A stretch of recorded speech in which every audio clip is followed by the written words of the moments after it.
Olá a todos. Em primeiro lugar, gostaria de agradecer por esse convite.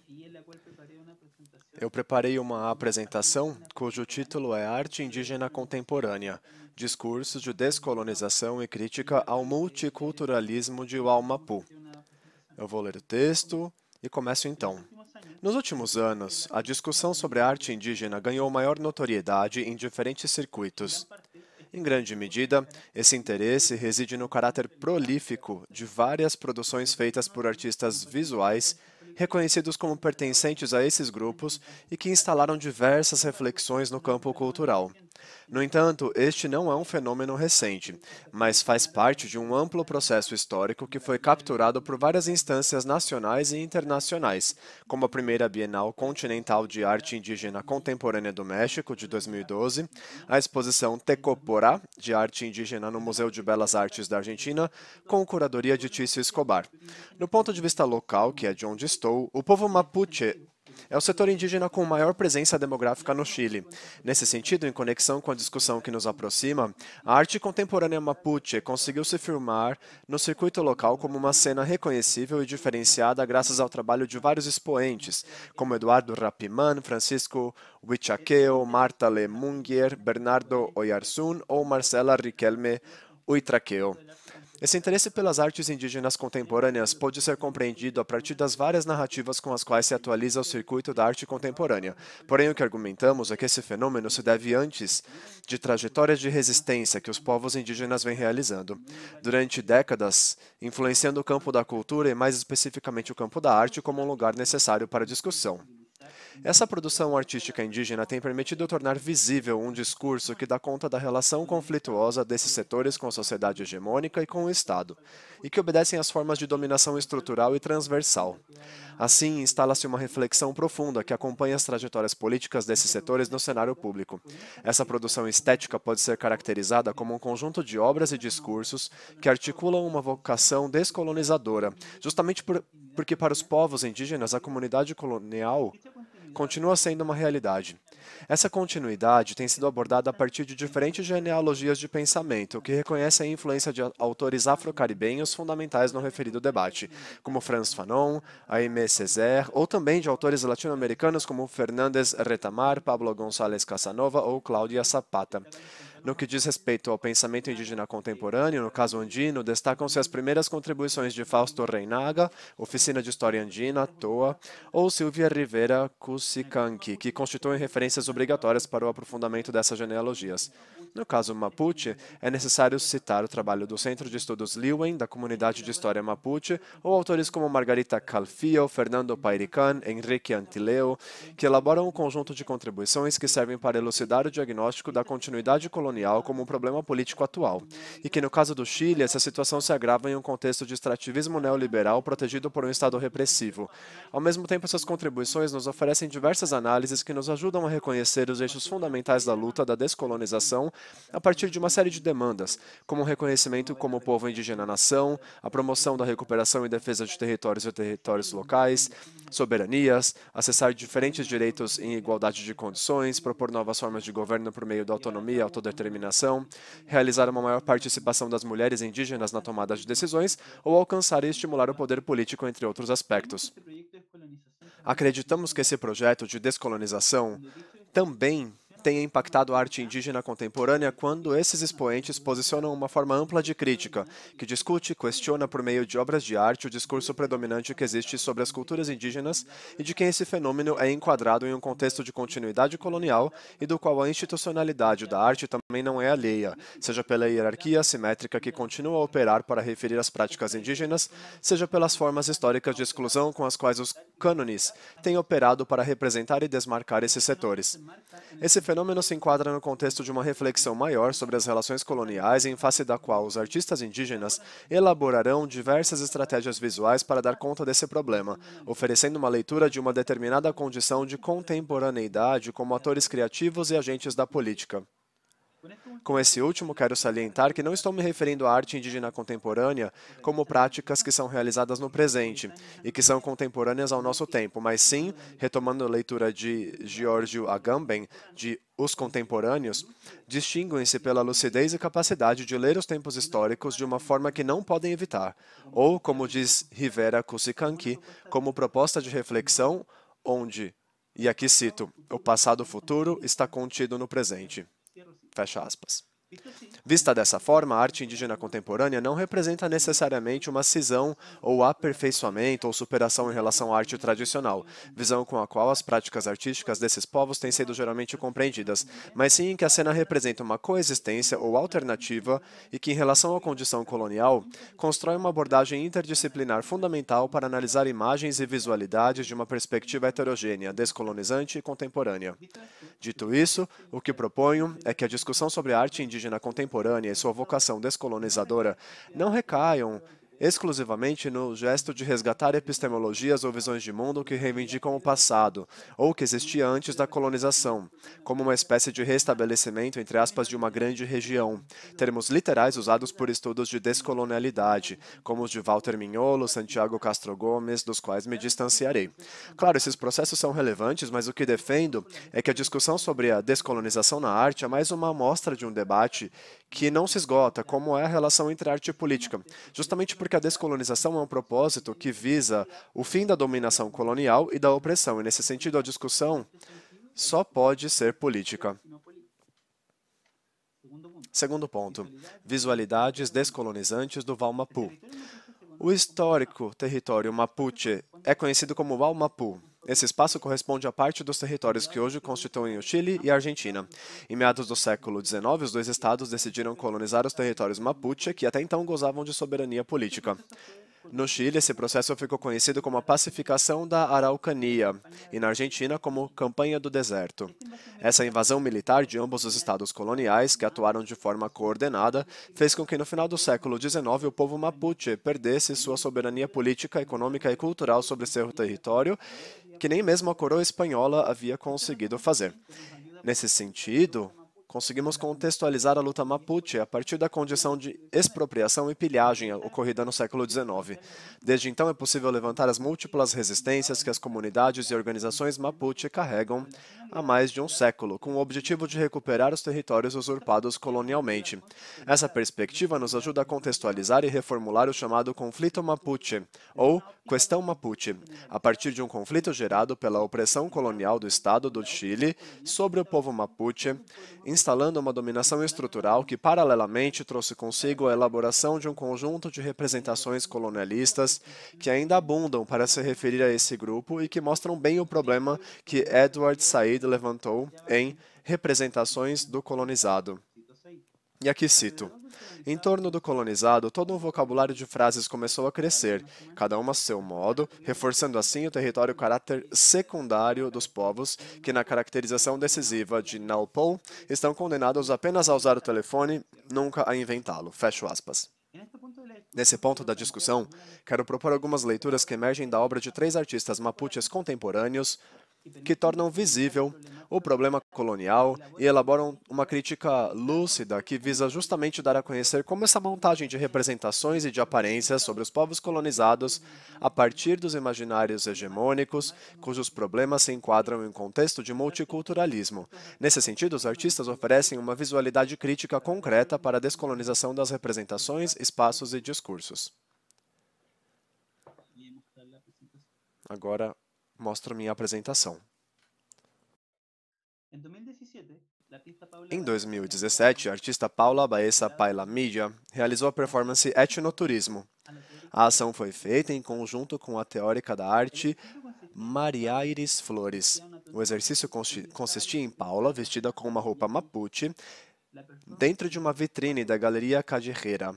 A apresentação durou 4 horas. A vitrine vinha acompanhada de informações da artista, como um certificado baseado na sua etnia, idioma, nome, sexo, idade, altura, peso. Abaixo dessa informação estava localizado o logotipo do Serviço Nacional de Turismo, Sernatur, que depende do Ministério da Economia, Desenvolvimento e Turismo do Chile. Entretanto, Maria Aires distribuiu folhetos com informações provenientes do site da entidade oficial que convidam a visitar as comunidades Mapuche no âmbito das iniciativas promovidas pelo turismo. A obra oferece vários pontos de entrada críticos. Em primeiro lugar, a performance invoca uma certa memória de visualidade de confinamento de corpos indígenas, que na história colonial tem sua hipérbole nas experiências dos zoológicos humanos. Por outro lado, ativa as características e categorias identificáveis de um certo quadro normativo com o qual o Estado reconhece determinados corpos racializados e que parece indicar-nos, olha, é assim que eles são, é assim que eles vivem. De resto, ao entregar a informação oficial de quem realmente convida a visitar as comunidades, ficam evidentes as coordenadas do que se permite ver que a marca Chile propõe a respeito do povo Mapuche. Isso fica bastante claro, como vemos na imagem. Nós dizemos marca porque, de fato, isso faz parte de uma estratégia de marketing que pode ser encontrada no site oficial da organização e que promove o turismo no Chile. Dessa forma, Paula altera essa retórica ao transferir a experiência itinerante e etnográfica que um etnoturismo supõe em um gesto que coloca a crise da mobilidade e da contaminação dos corpos indígenas sob tais coordenadas. Por fim, o etnoturismo permite elaborar uma crítica em um sentido a respeito de como o Estado absorve, monopoliza e regurgita uma certa visualidade normativa desses corpos Mapuche, uma vez que é oferecido às pessoas conhecer essas comunidades em uma experiência turística, mas não na experiência da violência política que essas mesmas comunidades vivenciam nas mãos do Estado do Chile. Aqui é importante notar que eu não sou contra as formas de subsistência que as próprias comunidades Mapuche realizaram para obter recursos econômicos em um contexto de desapropriação estrutural. Muitas vezes é a única oportunidade que eles têm para gerar recursos em seus próprios territórios. O que eu procuro mostrar, e o que isso traz visibilidade, é como o Estado do Chile monopoliza a dita desapropriação econômica em uma lavagem de imagens que, insisto, parece reconciliar, através da assistência econômica, um conflito que é longe de ser desarticulado, na medida que os direitos políticos não são reconhecidos. Uma obra semelhante, que também permite dar conta de uma visualidade colonial do espaço público no histórico território Mapuche, é a obra Caseuamantam, Resignify, ou seja, ressignificar, de Gonçalo Castro Colimil, em 2016. É uma ação em que o artista intervém na sinalização oficial da estrada, que indica algo conhecido como Via Original, ou seja, um circuito turístico e patrimonial alusivo aos povos originários, no caso o Mapuche, cujo itinerário se localiza em localidades que atualmente fazem parte da oitava e nona regiões do Chile, mas que a rigor estavam localizados na histórica Waumapu após a colonização. Gonçalo intervém nas iconografias da sinalização, que remetem a ícones alusivos a fortes ou casas históricas, iconografias Mapuche ou Kultrung. A esses logotipos, o artista justapõe iconografias que remetem ao extrativismo econômico e que se refletem em figuras de fábricas ou caminhões que aludem à indústria da monocultura florestal. Aliás, um dado. De acordo com um relatório da Interferência, e aqui cito, a maior parte das terras reclamadas pelas comunidades Mapuche estão em mãos de empresas florestais, que possuem mais de 280 mil hectares dos quase 450 mil hectares em disputa na região de Araucania. As empresas florestais são centrais para o problema. Em outras palavras, apenas um grupo de empresas controla mais da metade das terras de todo o povo Mapuche. Voltando agora ao trabalho, o artista também coloca logotipos que transmitem a violência política permanente da polícia contra as comunidades Mapuche. A lucidez e a destreza dos códigos com que foi realizada a obra permitem-nos refletir sobre sua imperecível e infeliz contemporaneidade, visto que se refere aos poderes econômicos que se instalaram no histórico território Mapuche e que são protegidos e avalizados pelo Estado do Chile, apesar de todos os danos que causam à vida de comunidades e territórios. Assim, a obra consegue estabelecer um sentido em que as linguagens e os códigos entram em conflito, propondo um novo sentido que exige a compreensão territorial do espaço, pois ao mesmo tempo que promove um percurso original, também é reprimido. Reprime-se aqueles que resistem e vivem nele. Além disso, enquanto estou lendo isso, no Chile, o governo repressivo de Sebastián Piñera decretou o sonho longamente esperado da direita chilena, grandes latifundiários e colonialistas, de decretar um estado de sítio em Waumapu, tentando assim resolver um problema político. O menos necessário para um diálogo real são armas, tanques e rifles em segundo plano. Por fim, gostaria de citar uma obra de outro artista mapuche, cuja produção é central para pensar as práticas de descolonização do circuito da arte. Alcadomo de Sebastián Calfuqueo é uma performance que promove uma perspectiva interseccional ao refletir sobre os imaginários hegemônicos e caricaturais que existem sobre o povo mapuche, e que, aliás, também exige a necessidade de repensar o próprio povo mapuche. A Alcadomo recupera uma antiga caracterização e descrição que, como palavra, se encontra no dicionário jesuíta Andrés Ferbes e que serve para indicar uma mulher masculinizada. Ferbes diz Alcadomo, masculino e feminino, ou hermafrodita. A obra consiste em um vídeo performance em que a artista manda cavar um baú enquanto narra uma história que retoma o imaginário Caupolicán e seu feito épico.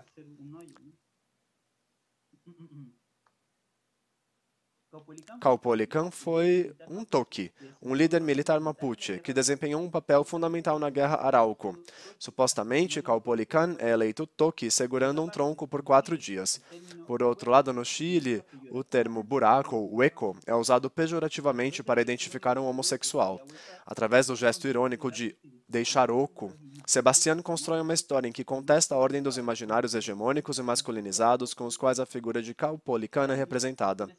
Para isso, apoia o tronco oco em diversos espaços urbanos que marcam um signo mapuche por meio de nomes de parques ou esculturas. Enquanto segura o tronco por alguns minutos, Sebastián usa saltos altos de várias cores. Ao realizar a performance, diferentes pessoas reconhecem o gesto e o encontro com Caupolicán e zombam da condição de hueco, ou de buraco, que existe entre o tronco e invocam seu próprio imaginário homofóbico para insultar as diversidades sexuais. Tal ação visibiliza aquela fratura da masculinidade hegemônica com a qual o mundo chileno se apropria e reconhece um herói araucano. Conforme aponta Cláudia Zapata, um eixo transversal dos processos de descolonização consiste na releitura crítica do passado. Nesse sentido, essa leitura não diz respeito apenas às representações feitas pelos colonizadores, mas, parafraseando Frantz Fanon, recai também nas imagens que o próprio colonizado internaliza consigo mesmo pela ação do próprio colonizador. Consequentemente, essa obra atua criticamente em 2 espaços, o chileno e o mapuche. Último ponto, epílogo sobre multiculturalismo. Nessa última parte da apresentação, pretendo apenas delinear os problemas do contexto multicultural, abordado a partir de uma perspectiva crítica, e acredito que esse conjunto de obras selecionadas se manifestam plenamente como parte de um discurso de descolonização. A definição de multiculturalismo que recorro aqui é fornecida por Cláudia Zapata, que o identifica como um modelo em crise do reconhecimento da diversidade cultural. A autora aponta: abre aspas, a crise do multiculturalismo não se reduz à insuficiência das políticas de reconhecimento ou de seu descumprimento, mas parte de uma questão anterior. Como o sujeito indígena é representado, para que finalidades essas imagens servem, e como essas representações são superadas por dinâmicas socioculturais efetivas, com as quais elas finalmente coincidem, fecha aspas. Na minha perspectiva, uma parte constitutiva da arte indígena contemporânea com enfoque descolonizador se destaca por dar um rosto visível a esse modelo em crise, onde, de uma forma geral, por um lado, o mundo indígena é reconhecido e até valorizado, mas esse gesto não vem acompanhado de um reconhecimento efetivo dos seus direitos. Além disso, do meu ponto de vista, a ameaça constante que esse processo representa consiste em repensar setores colonialmente deslocados e que, ao invés de alterar a ordem de dominação ou favorecer a inclusão efetiva e transversal, pode levar a uma estratégia de absorção e criação de novos estereótipos que atendam às agendas metropolitanas e hegemônicas do consumo da diferença. Nesse sentido, algo semelhante ocorre no campo da arte, pois embora se tenha feito presente a necessidade de incorporar e reconhecer essas visualidades, tentando remediar a exclusão histórica desses setores, isso não se traduz necessariamente em uma alteração da ordem de dominação por dentro desses circuitos, ou que esses grupos desempenhem em cargos com poder de decisão.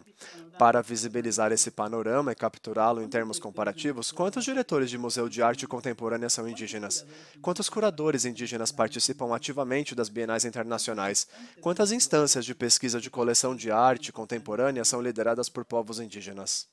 Ora, com isso eu não quero parecer que rejeito a produção indígena contemporânea ou que não valorizo os gestos de inserção desses grupos no circuito oficial de arte, historicamente cooptados por setores privilegiados. Pelo contrário, porque, como eu disse no início, o fato de que os grupos indígenas estão ali Isso é um reflexo de suas lutas históricas e políticas. No entanto, em um contexto de multiculturalismo em crise, é necessário identificar criticamente certas manchas e ameaças que surgem das formas como a entrada desses setores nesse campo é lida, questão que nos permitirá evitar um certo essencialismo, o que implica vê-los apenas como portadores de outras cosmovisões, como um todo homogêneo, sem contradições internas ou mesmo estabelecidas no passado.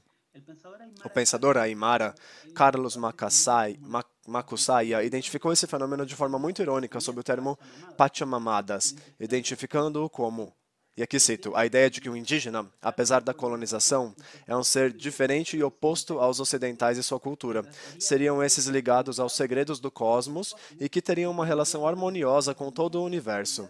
Eles viveriam fora dos processos de diferenciação e contradições sociais, desligados do resto do mundo, sem contaminação de culturas estrangeiras. Enquanto os indígenas não afetam as relações de poder, eles são glorificados, sua cultura é elogiada e eles procuram preservá-las. Fecho aspas. Para concluir, acredito que as obras que analisamos vão em outra direção, pois longe de cair em certos essencialismos, tornam visível o caráter político da resistência indígena contra um regime de dominação colonial em vigor e ainda evocam a tensão da crise multicultural em que um contexto específico é dado. Em suma, constituem a construção visual de uma proposta de estética descolonizante. Muito obrigado.